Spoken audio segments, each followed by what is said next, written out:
सभी का अपना चैनल अंकिता दीदी टीचिंग। तो आज हम पढ़ने वाले हैं फ्यूचर कंटिन्यूअस टेंस। ठीक है, आज हम लोग कौन सा टेंस के बारे में पढ़ने वाले हैं जी? फ्यूचर कंटिन्यूअस टेंस के बारे में पढ़ने वाले हैं। ठीक है, तो फ्यूचर कंटिन्यूअस टेंस का पहचान होता है रहा होगा, रही होगी या फिर रहे होगे। मतलब किसी भी वाक्य के लास्ट में यदि आपका रहा होगा, रही होगी या फिर रहे होगे शब्द आता है तो आपको कौन सा टेंस होता है? फ्यूचर कंटिन्यूअस टेंस होता है। जैसे कि वे कल आ रहे होंगे, वे 2 दिन बाद जा रहे होंगे।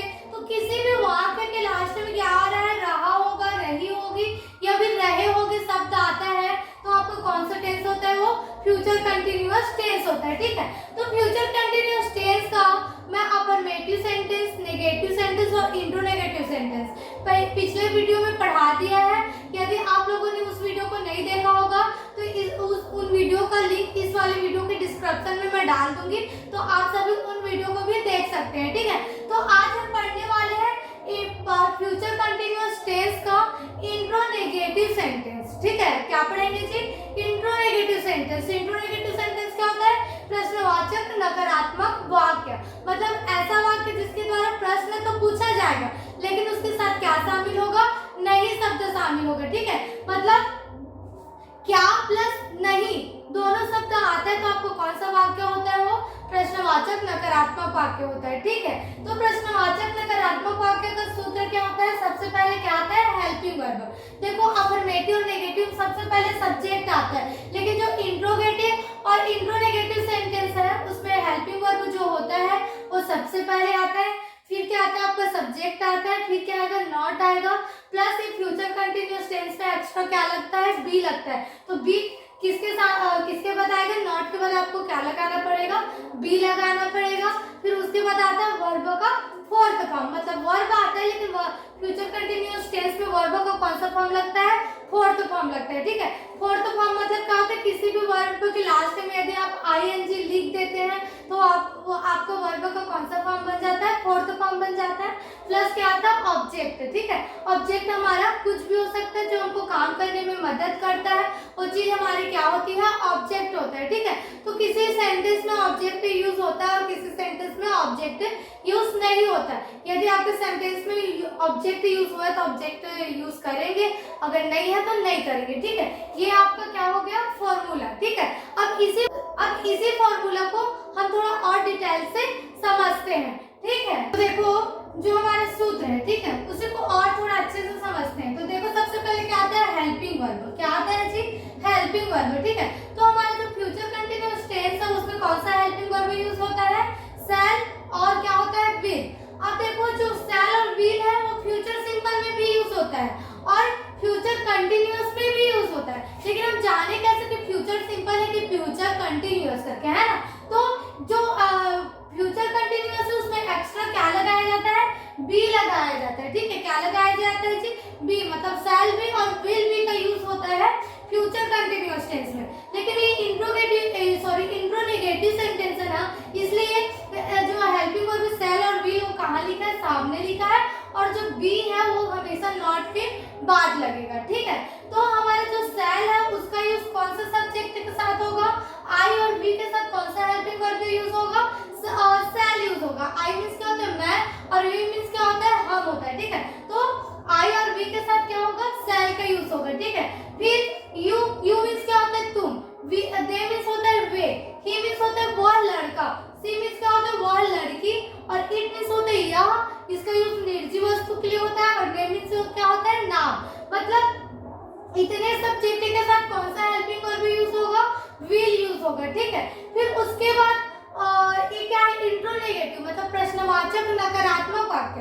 प्रश्न पूछे जा रहे हैं इसलिए हेल्पिंग वर्ब सामने आ रहा है क्या की वजह से। ठीक है, और नहीं शब्द भी तो आएगा, तो नहीं को किसके द्वारा बताया जाएगा? नॉट के द्वारा।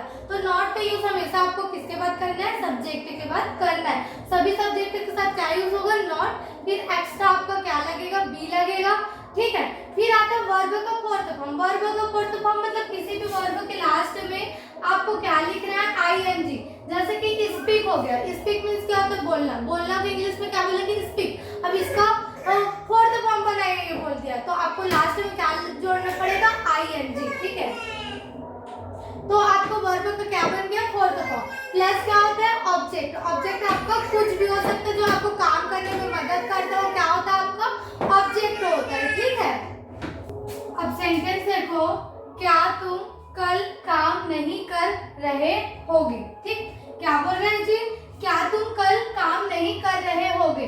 तो कभी भी जब भी मतलब हमको हिंदी सेंटेंस को इंग्लिश में ट्रांसलेट करना होता है तो सबसे पहले हमको क्या पहचानना पड़ता है, टेंस पहचानना पड़ता है, ठीक है, कि हाँ ये टेंस कौन सा है। तो टेंस का पहचान हमेशा कहाँ से होता है, वाक्य के लास्ट से होता है, ठीक है, कहाँ से होता है जी, वाक्य के लास्ट से। जैसे कि लास्ट में क्या आ रहा है, रहे होगे आ रहा है, ठीक है, क्या आ रहा है जी, रहे होगे। तो आपको शुरू में ही बताया गया कि जो फ्यूचर कंटिन्यूअस टेंस है उसका पहचान क्या होता है, रहा होगा, रही होगी या फिर रहे होगे, है ना। तो यहाँ रहे होगे शब्द आ रहे हैं, तो रहे होगे शब्द आ रहे हैं मतलब आपको कौन सा टेंस हो गया, फ्यूचर कंटिन्यूअस टेंस हो गया, ठीक है। अब हमको टेंस समझ में आ गया कि फ्यूचर कंटिन्यूअस टेंस है करके।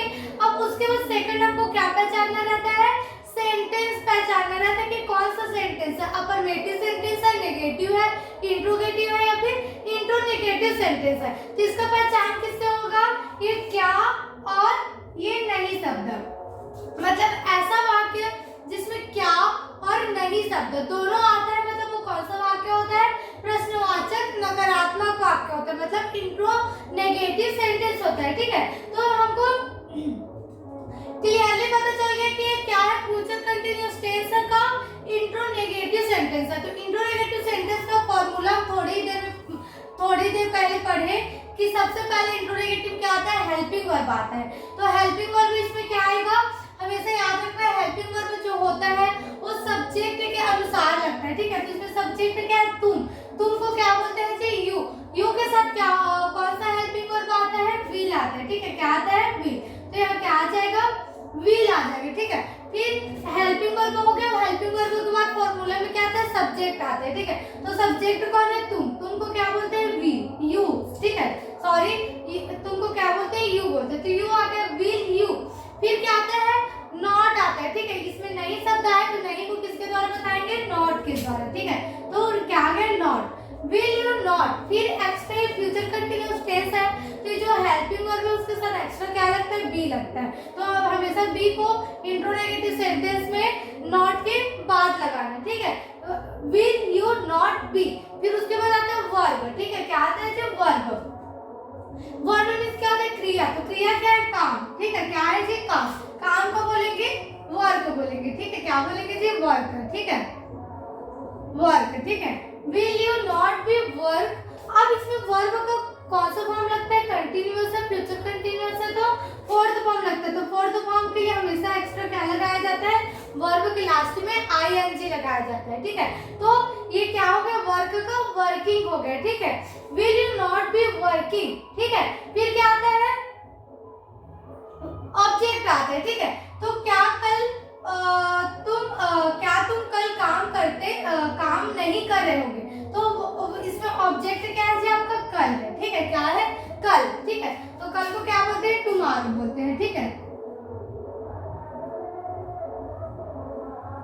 Tomorrow. Will you not be working tomorrow, क्या कल तुम काम नहीं कर रहे होगे, ठीक है। तो ये आपका जो फ्यूचर कंटिन्यूअस टेंस है उसका जो इंट्रोनेगेटिव सेंटेंस है वो आपका यही कंप्लीट होता है, ठीक है। अगर आपको वीडियो पसंद आए, टॉपिक समझ में आए तो वीडियो को लाइक कीजिएगा और चैनल को सब्सक्राइब कीजिएगा, ठीक है। और अपने दोस्तों में शेयर करना मत भूलिएगा, ठीक है। Thank you.